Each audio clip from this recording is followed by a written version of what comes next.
সূরা মারিজ থেকে আল্লাহ পাক পরিচয় তুলে ধরেছেন কিয়ামতের ভয়াবহতা। এমন কঠিন সালসালা অবস্থা পয়দা করা হবে, আল্লাহ পাক বলেন মানুষ মুক্তিপণ দেওয়ার জন্য পাগল হয়ে পড়বে। আজকে যে বাচ্চাটা হারিয়ে গেছে, এটা যদি কিডন্যাপ হয়ে যেত, আর কিডন্যাপার যারা ওরা যদি বলতো ওর মা বাবাকে যে 5 লাখ টাকা না মুক্তিপণ না দিলে ছাড়া হবে না, বাড়ি ঘর বিক্রি করে হলেও মুক্তিপণ দিয়ে সন্তান ছাড়াতো। কথা বলে না কেন? হারিয়ে গেছে তাই শুনছে ওর মা কাঁদতেছে, আর যদি কিডন্যাপ হয়ে যেত তো পাগল হয়ে যেত। আল্লাহ পাক কোরআনে কারিমে আজকের আলোচনার বিষয় হচ্ছে মুক্তিপণ। কি কত বড় কঠিন অবস্থান তৈরি করলে এই যে ডাকাত, কিডন্যাপার, যারা হাইজাকার, যারা সন্ত্রাসী, এরা মানুষকে তুলে নিয়ে যারা মুক্তিপণ চায়, বিভিন্ন নদী এলাকায়, সাগর এলাকায় যারা বসবাস করে, জেলেদেরকে অনেক ডাকাতরা তুলে নিয়ে যায় নদী থেকে, সাগর থেকে, পরিবারের কাছে খবর পাঠায় যে মুক্তিপণ দেওয়া লাগবে 10 লাখ 5 লাখ, নয়তো ছাড়া হবে না। এর বাড়িওয়ালা যারা আছে, পরিবারস্থ লোকরা এমনিতেই তো গরিব মানুষ, মাছ বিক্রি করে খায়, এরপরও নিজেদের সর্বোচ্চ বিক্রি করে হলেও নিজের বাড়িওয়ালাকে ছাড়ানোর জন্য মুক্তিপণ দিতে রাজি হয়ে যায়। আল্লাহ এটা আমাদেরকে তুলে ধরেছেন, কারণ দুনিয়ার বিষয়গুলো দিলে, উদাহরণ দিলে মানুষ বোঝে ভালো। রব্বুল আলামিন বলেন কিয়ামতে এমন কঠিন অবস্থা আমি তৈরি করব, ওয়ালা ইয়াসালু হামিমুন হামিমা, কোন বন্ধু বন্ধুর খোঁজ খবর পর্যন্ত জিজ্ঞাসা করবে না। 10 বছর পরে যদি আমার কোন পুরাতন বন্ধুর সাথে দেখা হয়, যারা 9 সালে আমার সাথে বিশ্ববিদ্যালয়ে ভর্তি হয়েছিল, এই দিনাজপুরে একজন আছে মাওলানা মাহফুজুর রহমান, ওরা অনেকদিন দেখিনি, জেল থেকে বের হওয়ার পরেও দেখিনি। এই 4 বছর পরে যদি ওর সাথে এখন দেখা হয়, আমার তো মনে হয় ওকে আমি অন্তত 1 দিন 1 রাত বাড়িতে রেখে দেবো, থাক। কোরআনে কারিমে আল্লাহ উদাহরণটা সেট করেছেন কি করে, যে সেদিন বন্ধু বন্ধুর কথা জিজ্ঞাসা করবে না, অথচ 2 বছর 4 বছর 10 বছর না, কোটি কোটি বছর পরে তোর বন্ধুর সাথে কিয়ামতে দেখা হবে। একটু ভাবেন আপনার নিজের জীবনের সাথে, এটা কিন্তু সামনে আসতেছে এই দিন। 4 বছর পরে মাওলানা মাহফুজুর রহমানের সাথে দেখা হলে যদি বুকে আগলিয়ে ধরি যে বাড়ি যেতে দেব না, আপনাকে আজকে রাখাই লাগবে আমার বাড়িতে, অথচ কোটি কোটি বছর পরে দেখা হবে মাহফুজের সাথে। আল্লাহ বলেন লা ইয়াসালু হামিমুন হামিমা, পরে জিজ্ঞাসাও করা হবে না যে ভাই কেমন আছো। শুধু এতটুকু নাই, বাসসারুনাহুম, কোরআন জানাচ্ছে তাদেরকে সামনাসামনি করা হবে, একটু দূরে চলে যাবে না, চোখের সামনে নিয়ে আসা হবে। এই যে সে 4 বছর আগের, সে 9 সালের বন্ধু, এটা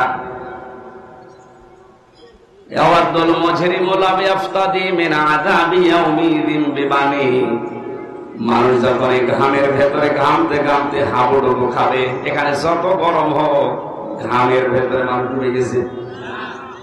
কিয়ামতের যে 50,000 বছরের মতো একটা দিন আল্লাহ বানাবে, সূর্যটা আসবে মাথার আধা হাত উপরে, 1 বিঘত উপরে, মাটি তামা হয়ে যাবে, ঘামতে ঘামতে শরীর থেকে মানুষ ঘামে হাবুডুবু পর্যন্ত খাবে। দৃশ্য দেখার পরে বৃদ্ধ মানুষগুলো, যুবক মানুষগুলো বৃদ্ধ হয়ে যাবে, মেয়েদের লজ্জা স্থান লাগবে না, পেট ফেটে সন্তান বের হয়ে যাবে। দুনিয়াতে যত কঠিন অবস্থা হোক, মানুষ দুধের বাচ্চার কথা বলতে চায় না, অথচ কিয়ামতে আল্লাহ বলেন এ দৃশ্য দেখে মানুষ দুধের বাচ্চার কথাও মনে থাকবে না, ভুলে যাবে। এই ভয়ঙ্কর দিনে মানুষগুলো পাগল হবে আল্লাহর আযাব থেকে বাঁচার জন্য। লাউ ইয়াফতাদি, এই যে ফিদিয়া দেওয়া, জরিমানা দেওয়া, মুক্তিপণ দেওয়া, হিড়িক বেঁধে যাবে, বলবে আল্লাহ ইয়াউমিযিন বিবানি, আজকের এই দিনে তুমি আমার সন্তানটা নিয়ে হলেও আমাকে বাঁচিয়ে দাও, মুক্তিপণ দিয়ে দিলাম ওরে। ও দিনাজপুর বাসী, আপনি চাতক পাখির মতো বসে আছেন, কি ভাবতেছেন বলেন? আমি তো আয়াতটা পড়ার পরে জেলখানা থেকে 3 বছর পরে আমার মেয়েটা, যারা 1 বছর রেখে গিয়েছিলাম, ফারিহা জান্নাত, 3 বছরে ওর উপরে আমার এত মহব্বত ভালোবাসা তৈরি হচ্ছে। আমার এই ভালোবাসার দিকে তাকিয়ে আমি বলছি, আমাকে যদি বাংলাদেশও লিখে দেয়, ফারিহাকে আমার মেরে ফেলা সম্ভব না। আমার ভালোবাসার খাতিরে বলছে, অথচ তার আমি দেখেই নাই, ও আমার চেনে না এখনো। আমার হুজুর বলে ডাকে, বলে হুজুর আমার বাড়িতে চলেন। 1 বছর রেখে গেছি, 3 বছরের ভেতরে আমার সাথে দেখা নেই। বাস্তবতা কোথায় পৌঁছিয়েছে বলেন? এত আদরের মহব্বতের ভালোবাসার ফারিহা জান্নাতকে যদি আমি সারা বাংলাদেশ লিখে দিলেও দিতে রাজি না হই, মেরে ফেলতে রাজি না হই, আল্লাহ বলেন বিবানি এ ফারিহাকেও কিয়ামতে তুই আমার কাছে মুক্তিপণ হিসাবে দিতে চাইবি। এটা শুধু আমি একা না, আপনাদের জীবনে নেই। শুধু ওয়াজ শোনা না, আপনি বাস্তবে এটা মিলান তো, যে কত বড় কঠিন অবস্থা হলে নিজের এত বড় আদরের ভালোবাসার মেয়েকে পর্যন্ত মানুষ আল্লাহকে বলবে এটাও নিয়ে নেন, আমার দরকার নেই। কত জায়গায় বন্যা হয় দেখেছি, পেপারে, পত্রিকায়, ফেসবুকে। বন্যাতে মা ভেসে গেছে, মারা গেছে, তারপরও নিজের 2 বছর 2.5 বছরের সন্তানটাকে বুকের উপরে ভাসিয়ে রেখেছে জীবিত অবস্থায়। এটা দেখেননি? তাহলে দুনিয়ার জীবনে জীবন পর্যন্ত দিয়ে দিচ্ছে, কিন্তু সন্তানকে মারতে রাজি না, বাঁচিয়ে রেখেছে মা। অথচ কিয়ামতে এই মাই বলবে, আল্লাহ আমার এই ফারিহাকে আমি দিয়ে দিলাম মুক্তিপণ, আমারে বাঁচাও। অসাহিবাতিহি ওয়া আখি, মানুষ তার স্ত্রীকে দিতে চাইবে, বন্ধু বান্ধব এবং নিজের ভাইকে। অফাসিলাতিহি আল্লাতি তুবে, তার জ্ঞাতি গোষ্ঠী, তার দলের লোক যারা তাদেরকে আশ্রয় দিত, যার নাম শুনলে মানুষ বলতো না অমুক দলের লোক, দরকার নেই। এইরকম দলের লোক কেউ বলবে, আল্লাহ এদেরকেও দিয়ে দিলাম, আমাকে বাঁচাও। অমান ফিল আরদি জামিআ, এটা আরো কঠিন। শুধু দলের লোক না, জ্ঞাতি গোষ্ঠীর লোক না, যারা আশ্রয় দিত, তারা না, স্ত্রী না, ভাই না, সন্তানাদি না। আল্লাহ পাক বলেন পৃথিবীর যত সম্পদ আছে ও সব দিতে রাজি হবে।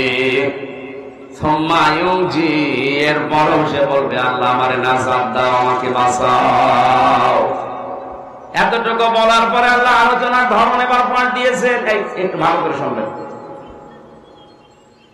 এই যে জালজালা কঠিন অবস্থায় এতগুলো মানুষের নাম বলার পরে মহান আল্লাহ এবার বলেন, কাল্লা, কখনোই না। এই যে এতগুলো জিনিস দিয়ে লোকটা মুক্তিপণ হিসাবে দিতে বাঁচতে চায়, নিজেকে মুক্ত করতে চায় আল্লাহর আযাব থেকে। কারণ ও দেখতে পাবে যে আমি এরকম আযাবে আছি, আর আমার সামনে আল্লাহর আরশের নিচে বসে 7 প্রকার মানুষ মাছের কলিজা দিয়ে খাবার খাচ্ছে। জোরে বলেন সুবহানাল্লাহ। যে 7 প্রকার মানুষকে দেখে ওর হিংসা হবে, ঈর্ষা হবে, মনে মনে রাগ হবে যে কি এত বড় কঠিন আযাবের ভেতরে তামাম হাসরের ময়দানে সবাই আছে, আর ওই 7 প্রকার কারা এরা? কোন জায়গায় যেখানে ছায়া নেই, শুধু আরশের ছায়ায় ওরা বসে বসে মাছের কলিজা দিয়ে খাবার খায়। তার 1 নম্বরে নবীজি নাম দিয়েছেন আল ইমামুল আদিল। দুনিয়ায় যারা ন্যায় বিচার করত, কি বিচার? দিনাজপুরের মানুষেরা ন্যায় বিচার শুধু কোর্ট কাছারিতে, আদালতে না, পরিবারেও ন্যায় বিচার আছে। বলেন, নিজের 2টা ছেলে আছে, একটা লেখাপড়া করে, একটা মাঠে কাজ করে। যেটা পড়াশোনা করছে তার পেছনে খরচে আপনার কোনো হিসাব নেই। তাকে দুধ দিন, খাবার দিন, কবুল হওয়া বা ওটা আর মাথার উপরে উঠবে না।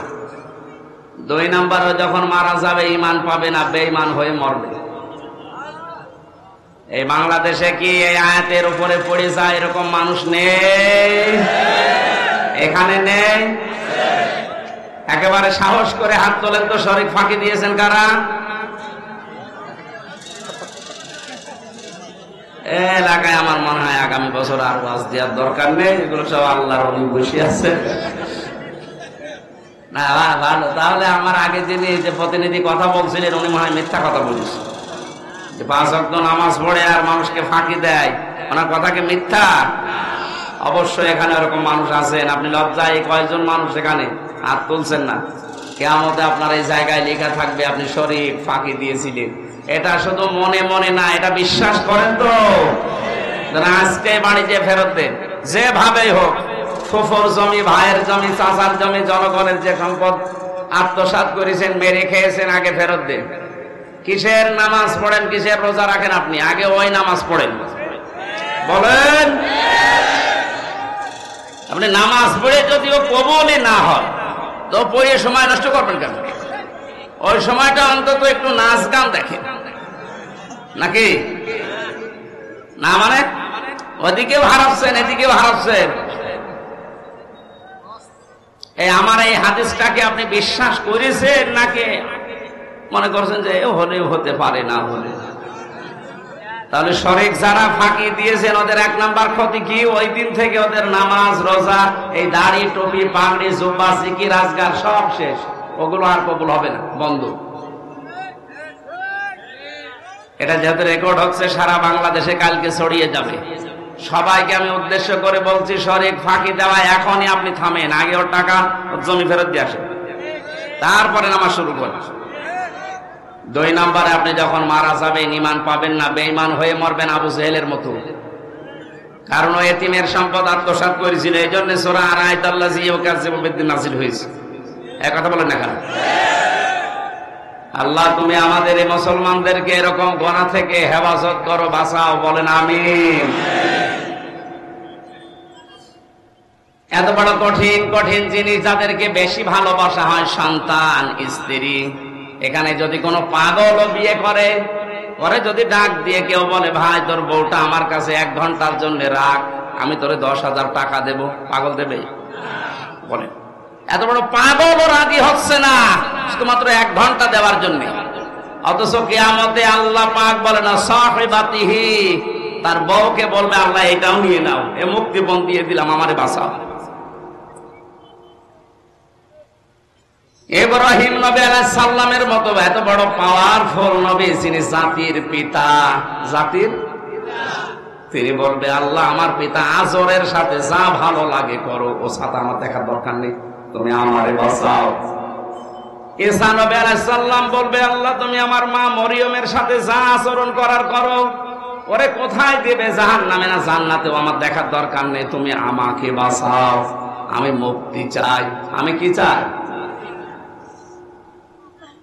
এত বড় নবীরা পর্যন্ত যেখানে খেয়ে হারিয়ে ফেলবে, সেখানে কত মানুষ এই রংপুর বিভাগে সহজ সরল মানুষ তো অনেকে পীর সাহেবের উপরে ভরসা করে বসে আছে যে বাবা আমারে বাঁচাবে। সূরা আবাসার ভেতরে আছে ইয়াউমা ইয়াফিরুল মারউ মিন আখিহি ওয়া উম্মিহি ওয়া আবিহি ওয়া সাহিবাতিহি ওয়া বানি। সেই দিন মানুষ আগে পালাবে তার ভাই থেকে। এই যে ইয়াফিরু, ইয়াফিরু শব্দের শাব্দিক অর্থ হচ্ছে মাজা তুলে দৌড় দেওয়া, এমনিতেই দৌড়ানো আর খেসিয়ে দৌড়ানো। এই এলাকায় কি বলে আমি জানি না, কুষ্টিয়াতে বলে দৌড়ে দৌড়ালে বলে খেচ্ছে দৌড় দিয়েছে। কিয়ামতে আপনজন ভাইকে দেখলে মানুষ খেচ্ছে দৌড় দেবে। কি দৌড়? তার মানে মাথায় কাপড় বেঁধে দৌড় দেবে। এরপরে তার মা থেকে পালাবে, বাবা থেকে পালাবে, তার বন্ধু থেকে পালাবে, স্ত্রী থেকে পালাবে, সন্তান থেকে পালাবে। আমার প্রশ্ন হচ্ছে আয়াত পড়ার পরে দিনাজপুরবাসী যাদের নাম বললাম বিপদে পড়লে এরা দুনিয়া যাই হোক আসে না? আসে না? বলে না কেন? যত বড় শত্রু আপনার ভাই হোক, বিপদে যদি ওই রকম পড়েন, ওর এই রক্তের টানে হলেও আসবে, কিছু দেয় দিক না দেয় না দিক, কথা বলে না কেন? আপনার ভাইয়ের কথা, আল্লাহ মায়ের কথা, বাবার কথা, স্ত্রীর কথা, সন্তানের কথা, বন্ধুর কথা, নেতার কথা, 7 প্রকার মানুষের নাম দিল। যারা আসবে তাদের নাম আল্লাহ দিয়েছেন, বলেন না এরাই পালাবে আগে, তাও যেমন তেমন না, মাজা দৌড় দিয়ে পালাবে। তাহলে আমার তো মনে হয় যারা আজ বিভ্রান্তিতে আছেন সারা বাংলাদেশ সহ, ভারতে, বাংলাদেশ আর পাকিস্তানে, অনেকে আশা করে আছে কিয়ামতে আমার বাবা জান, আমার দাদা জান আমারে বাঁচাবে। আরে ভাই, আল্লাহর কসম, কোরআনে কারিমের সূরা আবাসা কসম দিয়ে বলছি, কিয়ামতে অনেক পীর বলবে, আল্লাহ আমি পীরই ছিলাম না, আমি মরিদ বাবা কোথায়, আমি তো পীরই ছিলাম না। কারণ আপনার মা যদি বলে আমার বিয়ে হয়নি, আমি সন্তান পাবো কোথায়? পীর সাহেব এটা বলতে পারে না, বলেন? সুতরাং কারো উপরে আন্দাজে ভরসা করে সময় নষ্ট করেন না। বন্ধু বন্ধুর পরিচয় দিতে রাজি না। সন্তান আদি মানুষ আল্লাহর দরবারে বলবে, এগুলো মুক্তিপণ দিলাম, আমাকে তুমি নাজাত দাও, বাঁচাও। আল্লাহ বলেন, না, কাল্লা, কখনোই না, ইন্নাহা লাযা, অবশ্যই তোমাদেরকে আমি আল্লাহ লাযা নামক দরজা দিয়ে প্রবেশ করাবো। কোন দরজা বলেন? এখানে যারা প্রধান অতিথি, বিশেষ অতিথি আছে, এনাদেরকে যদি এখন জিজ্ঞাসা করেন, আমার মনে হয় যতটুকু বিশ্বাস ওনারা পারবে না। জাহান্নাম কয়টা জিজ্ঞাসা করেন তো, দেখেন। জাহান্নাম একটা। আপনি তো কোরআন হাদিস পড়েননি ওইভাবে, দেখুন চেয়ার নিয়ে বসে আছে, অথচ জাহান্নাম 7টা পড়ছে। উনি শুধু এখানে এই মুরব্বীদের জিজ্ঞাসা করেন, কয়টা জাহান্নাম, কয়টা? একটা বলছে। 7টা বলে পার পাচ্ছে না, একটা কয়টা? 8টা বলছে। আর বেরিয়েছে।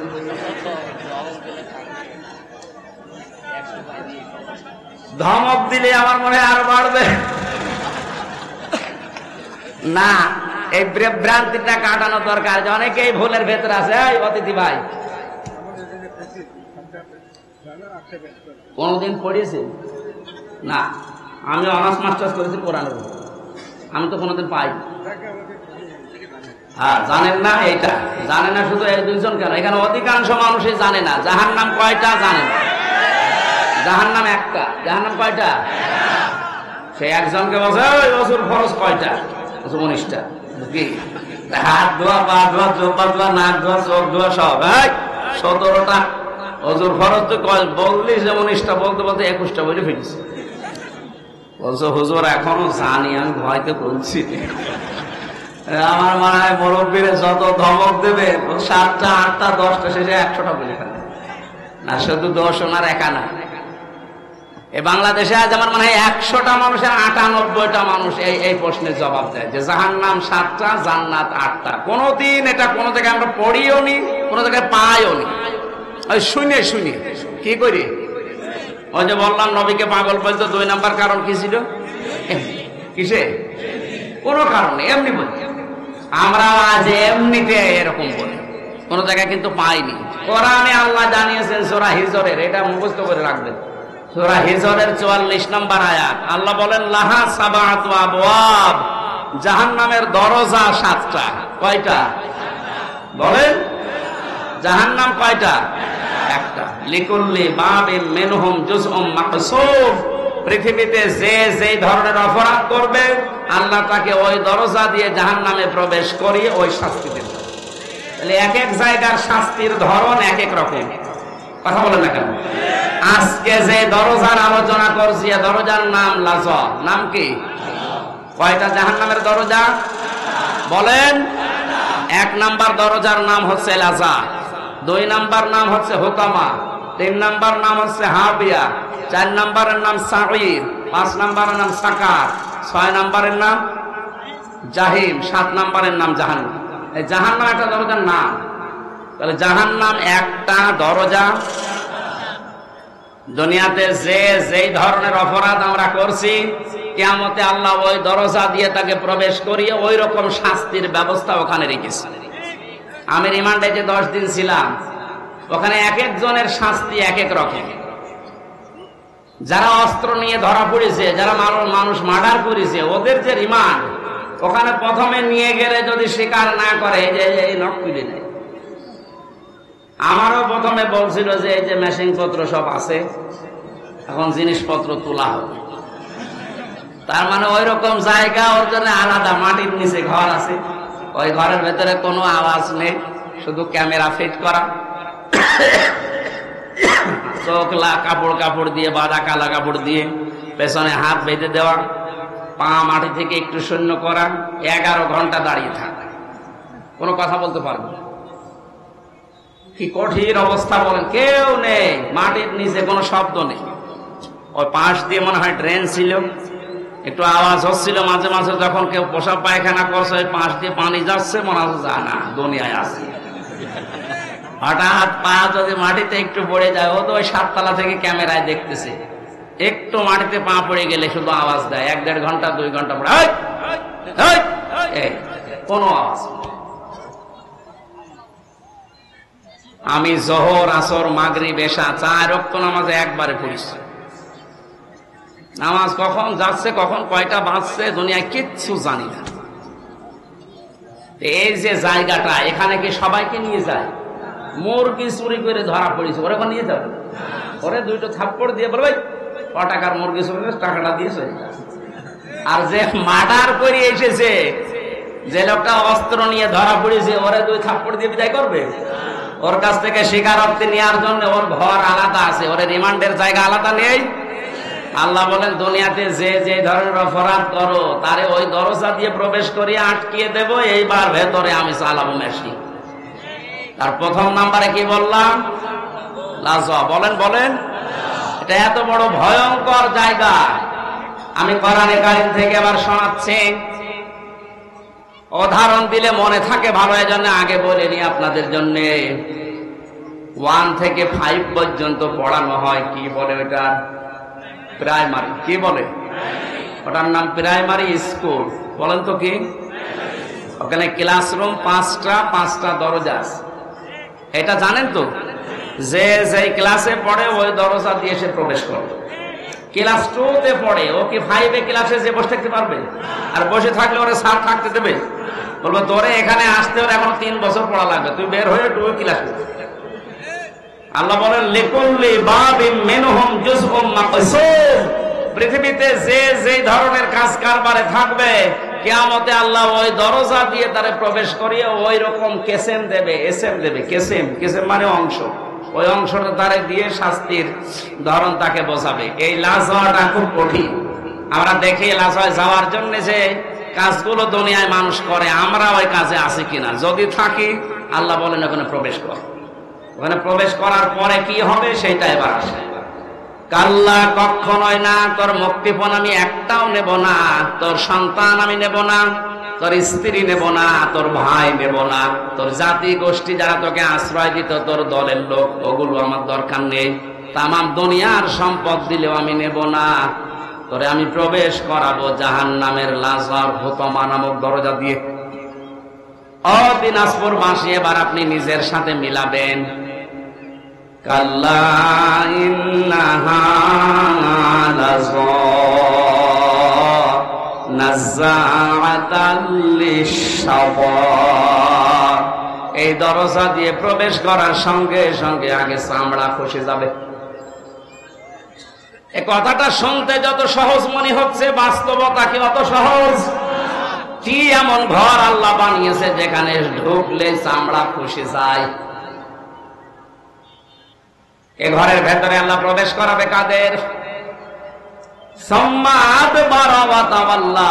যে মানুষগুলো সত্যকে সত্য জানার পরও মেনে নিতে চায় না, মুখ ফিরিয়ে চলে যায়। আর বাংলাদেশে এই প্রকার মানুষ এখন বেশি। ইব্রাহিম আলাইহিস সালাম আল্লাহকে খুঁজেছিলেন না? খোঁজেননি।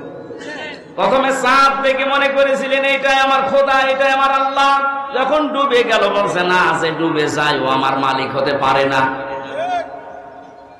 তারকা দেখার পরে মনে করলেন না, এটা আমার মালিক হবে। যেই ডুবে গেল বলছে না, এই আমি মানি না। সূর্য দেখার পরে বলে বিশাল, এইটাই আমার মালিক হবে। যেই ডুবে গেল সন্ধ্যা বেলা বলে না, এটাও আমি মানি না। হযরত ইব্রাহিম ওই সময় যা দেখেছিলেন সব যেহেতু অদৃশ্য হয়ে যায়, সব ডুবে যায়, অস্তমিত হয়ে যায়। তিনি যখন জাতির সামনে দাঁড়িয়ে ঘোষণা দিয়েছিলেন, ইন্নী ওয়াজ্জাহাতু ওয়াজহিয়া লিল্লাযী ফাতারাস সামাওয়াতি ওয়াল আরদা হানিফাও ওয়া মা আনা মিনাল মুশরিকিন। জোরে বলেন আল্লাহু আকবার। এটা অনেকে জায়নামাজের দোয়া মনে করে না, এটা জায়নামাজের দোয়া না। জায়নামাজের আলাদা দোয়া আছে। কেউ যদি জায়নামাজে দাঁড়িয়ে এটা পড়ে তার সওয়াব হবে, কিন্তু এটা জায়নামাজের দোয়া না। নবীজি এটা পড়তেন কখন? যখন তাকবীরে তাহরিমা দিতেন আল্লাহু আকবার, এরপরে বলতেন ইন্নী ওয়াজ্জাহতু। আর আমরা উল্টিয়ে ফেলেছি, আগে পড়ে নিয়ে তারপরে বলে আল্লাহু আকবার। এখন থেকে নিয়মটা পাল্টিয়ে নেবেন, কারণ এই কথার ভেতরে এমন মারাত্মক চারটা বিষয় আপনি আল্লাহর সাথে স্বীকৃতি দিচ্ছেন। ইন্নী, অবশ্যই আমি, ওয়াজ্জাহতু, আমার এই চেহারাকে, ওয়াজহিয়া লিল্লাযী ফাতারাস সামাওয়াতি ওয়াল আরদা হানিফা, আমার এই চেহারাকে আমি ফিরিয়ে দিলাম। চেহারা মানে শুধু এই মুখমণ্ডল না, আমার এই মুখমণ্ডল তো আছে আমার কর্মজীবনে, প্র্যাকটিক্যাল লাইফে যত কিছুর দিকে আমার মুখ ছিল, আমার স্ত্রীর দিকে, সন্তানের দিকে, টাকা পয়সার দিকে, ক্ষমতার দিকে, এই ভোটের দিকে, যত দিকে মুখ ছিল সব কিছু থেকে ফিরিয়ে আমি হানিফা, একনিষ্ঠ ভাবে আল্লাহর দিকে আমি ফিরে আসলাম, যিনি আসমান আর জমিনের উদ্ভাবক। ওয়া মা আনা মিনাল মুশরিকিন, হে আল্লাহ আমি কিন্তু মুশরিক না। আমি কি না? আমি কারো সাথে শিরিক করি না তোমাকে, আমি কারো সাথে শরীক করি না। তুমি একা আছো। কুল হুয়াল্লাহু আহাদ আল্লাহুস সামাদ লাম ইয়ালিদ ওয়া লাম ইউলাদ ওয়া লাম ইয়াকুল লাহু কুফুওয়ান আহাদ। এই কথাটা আপনি দাঁড়িয়ে দাঁড়িয়ে স্বীকৃতি দিচ্ছেন। এ মুখ দিয়ে বলা যত সহজ, নিজের প্র্যাকটিক্যালে মিলানো অত সহজ না। কেউ যদি নামাজে এই কথা বলে দাঁড়িয়ে যায়, আল্লাহ আমি কিন্তু সব দিক থেকে মুখ ফিরিয়েছি, ও নামাজ পড়ার পরে কখনো আমার আল্লাহর আইনের সাথে শিরিক করতে পারে না। পারে না কেন? কারণ শব্দটা ছিল হানিফা, হানিফ না হানিফা, এখানে টান আছে। আমি একনিষ্ঠ ভাবে ফিরে এসেছি, আমার এই কথার ভেতরে কোনো দুই নাম্বারই নেই। বলেন আপনি নিজের থেকে নিজে স্বীকৃতি দিলেন যে আমি দুই নাম্বার লোক না, আমি শুধু লোক দেখানোর জন্য এটা পড়ি না, এই সত্যি সত্যি পড়েছিলাম আল্লাহ আমি তো মুশরিক না, তোমার আইনের সাথে তোমার ক্ষমতার সাথে আমি কাউকে শরীক করি না। তুমি যে সব পারো এটা আমি বিশ্বাসও করি। আল্লাহ যেটা পারে ওটা অন্য কেউ পারে, এই বিশ্বাস করার নাম শিরক। বিশ্বাসের নাম কি? সন্তান দিতে পারে শুধুমাত্র কে? বিয়ে করার পরে 100 বছর সংসার করছেন, সন্তান হচ্ছে না, এটা আপনার দোষ। কার দোষ?